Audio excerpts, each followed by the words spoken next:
Hi, good morning, Darla's family. I wanted to do a review lesson for you so we could kind of do a recap of all the stuff we've been working on in the past month with Darla.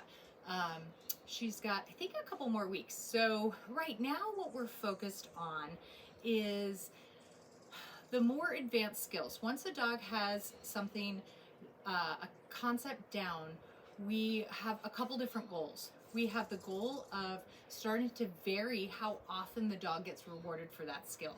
That, in fact, will build the strength of that behavior, varying how often they get rewarded. So now once we've got the sits and the downs and the touches and things like that, we're going to ask for multiple things for one reward.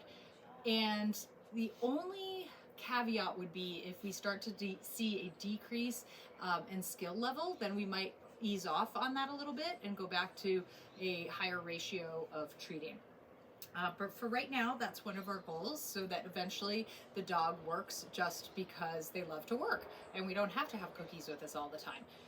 The other thing that we concentrate on at this point in our training is doing what we call distance, distraction, and duration. So those are sort of our more advanced skills where we look at can the dog respond to a cue when we're not right next to them, distance, okay? Can they hold a position for longer, duration, and can they do things in higher levels of distraction? So I'm gonna show you some ways that we can start to implement that a little bit, okay? Hi little girl. So let's get going. Ooh, in my gimpy state.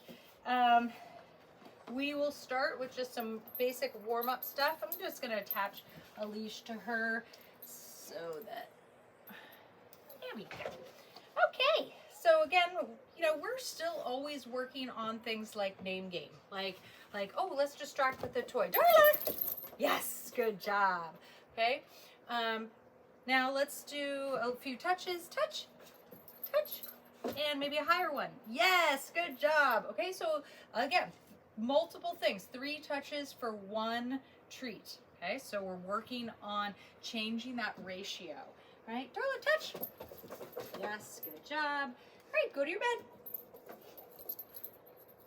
Okay, very nice. So go to your bed means go to your bed, lie down, and don't move. Whoopsie. And I'm going to try to toss treats on there every so often so that that one got stuck in her fur. Down. If my tossing isn't so good, I'm going to have to walk over here. But now, let's talk about, come on, back over here. So remembering that she does not get up till she hears her release word, okay? Now, if I get multiple mistakes in a row like that, what are we going to need to do? We're going to have to up our ratio of rewards, okay? There you go. Okay, now me just moving around. In the beginning, when I think about distance, can the dog do something when I am not right next to them? I think more about movement. So I'm not trying to gain tons and tons of space, but what I am trying to do is just move. See, every time I move, she wants to move, and that's normal. So again, we need to get that dog to understand just because I'm moving doesn't mean that you move.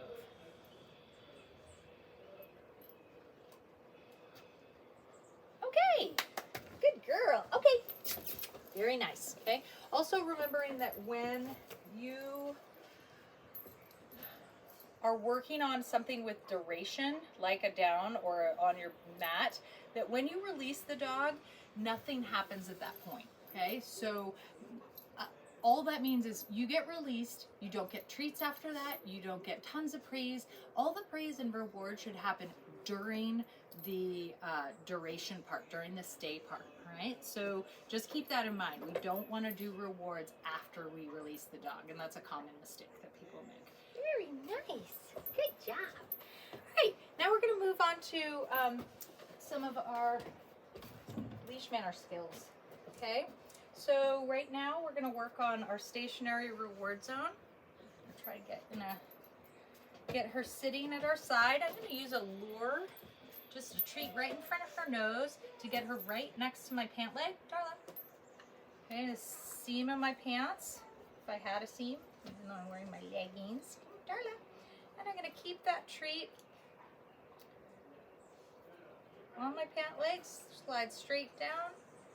Very nice. Good girl. Okay, very common for a dog to want to spin out in front. I'm going to get her back sitting at my side, facing the same direction. All right, let's go. Very nice, good. Don't have a lot of room to maneuver here as we're walking, so very nice, good job. Love that eye contact, good job.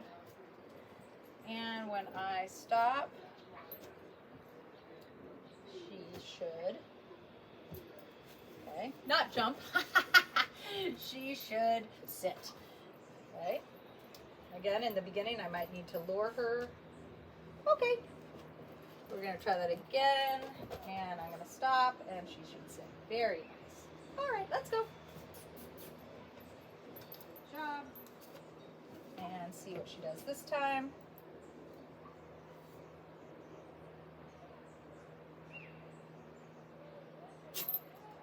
Yes, good girl.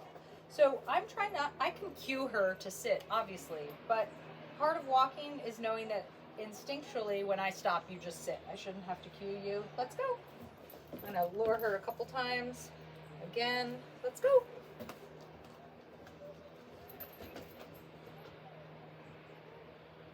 Let's go. And let's see what happens this time. Yes, good. Good girl. Darla, okay. So I do a lot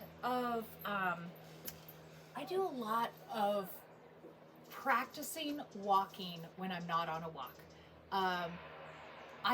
Walking out on the street is so distracting. So I don't want to add that distraction level till my dog is much better. I know we have a problem with her stopping a lot. Make sure that, again, we talked about this, that if she were to stop, what I would do, I'm not sure I'm going to be able to get her to replicate that, but if she were to stop, I would do kind of a quick little tug, let's go, and I'd get her to start moving, let's go. Sometimes I can even do what's called an attention walk, where if she were to stop, I would turn and face her like this, and I would give her some tugs, and I would get her to start moving. I would walk backwards, and she would walk towards me, and once I get her moving, then I would start, let's go, good girl. Then I would start my treating when we're walking. So that might be a good technique for you. When she stops, turn and face her, so she's right in front of you. You can be like, let's go, get her to start moving, and then you can pivot so she's back at your side, and then start heavily rewarding when there's a treat stuck on the ground. So leash walking, working on distance, duration, distraction. Let's talk about the distraction a little bit for things like our down. We talked about the movement part, down, down. So even things like this, where I get her to understand, just because I'm waving a toy around doesn't mean you get up. Just because I toss a toy doesn't mean you get up. I could parade the cat around. You know, those are all good distractions for her. Again, building distance is harder for her, I think, than the distraction right now. Darla, okay. Touch. Yes. All right, go to bed. Good girl. All right, so all in all, she is doing a fantastic job. I can tell you guys are putting in a lot of time with her. You had talked about wanting to add some tricks to your repertoire. I think that's fabulous because it's fun and it keeps them trying to figure out how to learn, and that's really, really important for a puppy. So keep at it, and we'll see you guys next week. Thanks.